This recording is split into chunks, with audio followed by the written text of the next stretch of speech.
This may be our most important edition of Over the Hump. Evan Budrovich here with Jackie Knight, the Director of Athletic Training, because so many questions this fall about how do you get student athletes back on campus? How do you get them ready to play? And of course, with football in full swing, how do you get these fall sports off and running? So, Jackie, first of all, thanks for joining us. And I want to dive right in because I think the most important question on people's minds is with COVID-19 and so many questions surrounding policies and implementation and all those different methods.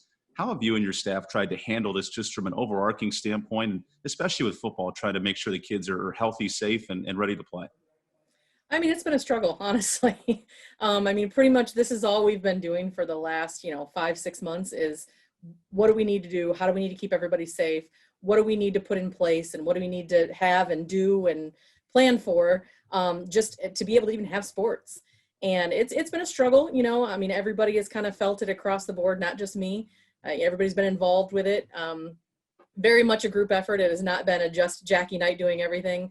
Everybody has really been helping out and pitching in, but it's been a struggle. We had to kind of figure out what the best way to do this is, and can we have sports and can we have them safely?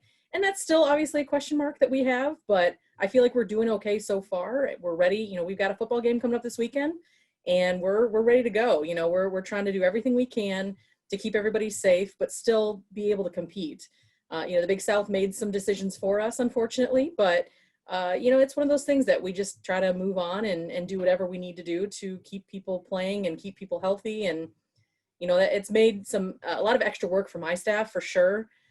But it's what we got to do to keep people playing. And so we're welcoming the challenge. Jackie, I'm always curious because a huge part of this is not only socially distancing, but creating space in training rooms and locker rooms and making sure kids aren't breathing on top of each other. What have you guys kind of noticed in terms of having to spread out your operation and maybe go from one training room to open air spaces and just trying to accommodate everybody? Oh, it's been a struggle for sure.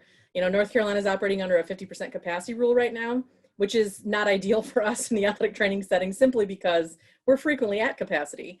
But we're just trying to adjust. The student athletes have been pretty resilient with all this. I'm sure there are times when they get frustrated because they have to be in the hallway versus the athletic training room, or they're maybe not on a table right when they want to be, or maybe they have to come in early when they don't want to. But we're just trying to be as creative as possible. We do a lot of things like here at football. We're doing a lot of things in our team room because our athletic training room, we're at capacity all the time. Just my staff in here is at capacity. So we have to spread out quite a bit, but we're doing a lot of things just to try to maximize our time, but still get the athletes what they need. And that just means a lot of creativity and working at different hours and coming in at different times and just trying to spread people out as much as possible. And sometimes the athletes, don't quite understand that we're like, hey, no, you have to put a mask on before you walk in here, but they're trying, they're trying. It's just such a different atmosphere from what they're used to. And so it's a challenge for all of us. One of the unfortunate aspects of COVID, obviously with fall sports being shut down for certain sports, is you have contact tracing now. And regardless of whether kids have it or not, there's a possibility where you could lose 4 to 5 kids in a practice or have them have to sit out for at least a week. And take me through a little bit, no names, of course, but just how that whole process goes down and maybe some things you guys have to keep your eye out for with kids when they come to the building. Well, officially contact tracing comes out of a different office. It's not through us.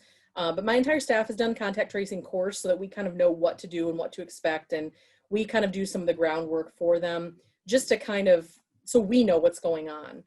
But really it comes down to who got sick and then who they were around within the last couple days. And that sometimes is really a struggle. We've had a few instances where they didn't know, or they said, oh, I was around this one kid that plays this one sport, but they didn't know their name. And, so that was kind of a difficult challenge to try to figure out who that was. We've actually had an instance where, they named the wrong person. That kid was like, I don't know who this person is. And unfortunately, sorry, you were named and you have to sit out now, and it's that part, those things have been really a struggle because we don't want anybody to sit out, but at the same time, we have to be safe. And coaches are not happy when we walk up and say, hey, by the way, these 5 kids are now in quarantine because they were around so-and-so, or they were in a class with somebody that, was sick or something like that. But so far in athletics anyways, I can't comment on the rest of the school, but we haven't had anybody who's been in quarantine that's gotten sick. So we're really, really happy about that, knock on wood. Hopefully that continues. But, we've had a lot of athletes that have had to be in quarantine, some of them a couple times, which is really unfortunate. They've really struggled with that and trying to stay away and all that. But it's been a challenge trying to figure it out and trying to figure out who they're around, and then is it affecting any of my staff? Because we are very close proximity to them a lot of times. And we've had a couple that have had to go into quarantine for my staff. Thankfully, again, none of us have gotten sick. Again, knock on wood for that. But it really, if one of us were to get it, it would really affect the entire athletic training department, because we can only get so far away. I share an office with somebody. He's not 6 feet away from me. And, there's nothing I can do about that. So, we're trying to do everything we can to maintain that distance. But at the end of the day, sometimes people have to go into quarantine, and, we just have to make the best of it. Jackie, in terms of the on-field stuff, we see you perusing practice and you and your staff are walking around. I want to pull back the curtain because you guys have a neat walkie-talkie system and have to communicate with 5 or 6 people over the course of, 120 yards. So give us a sense of how, obviously you're keeping an eye on COVID stuff, but just in terms of the day-to-day injury prevention, how does that all go down and unfold for you guys? Well, a lot of times it's nonsense, honestly. We talk a lot of nonsense on there.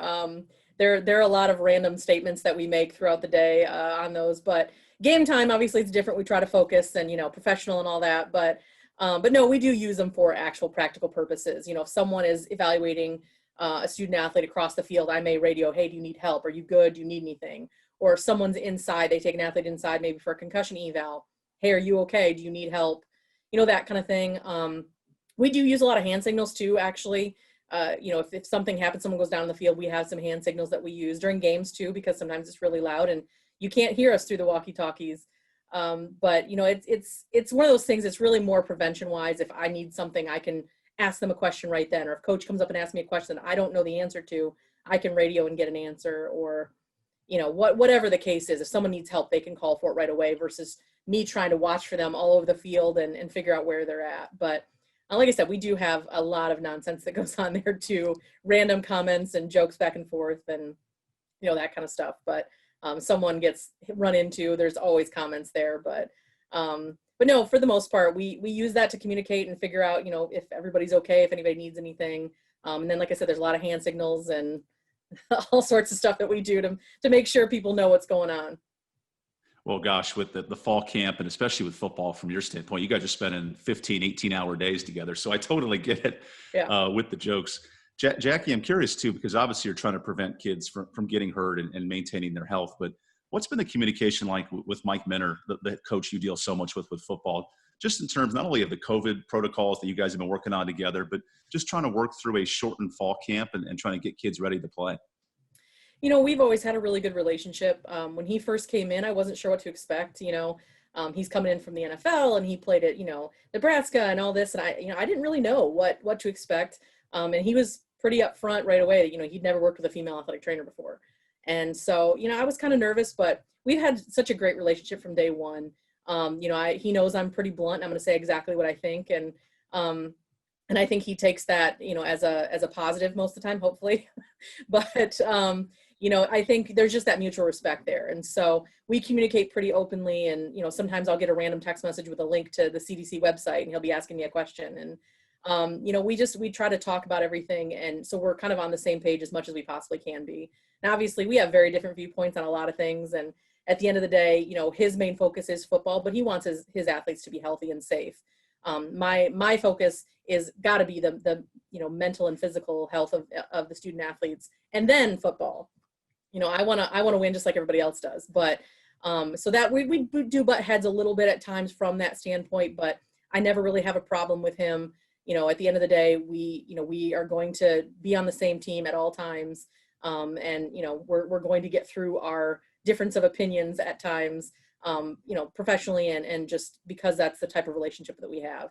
And thankfully, because it starts from the top, the rest of his coaching staff are the exact same way. They may not always like what I say, excuse me. And sometimes, they come in, if I walk back towards their office, it's like, oh no, Jackie's back here again. I'm like, sorry, sometimes I have to be the bearer of bad news, but, at the end of the day, we have a really great relationship, and from all the coaches over here, we just work really well together. So it's very, very unusual that football is this easy to communicate with the coaches. A lot of times other schools, that's not the case. But I'm very fortunate from that standpoint. Jackie, and finally, you mentioned football coming up. So this next month, of course, 4 games all taking place, but it's been a weird off season for a bunch of reasons with a condensed summer, obviously no spring. You're getting kids back at different times in August.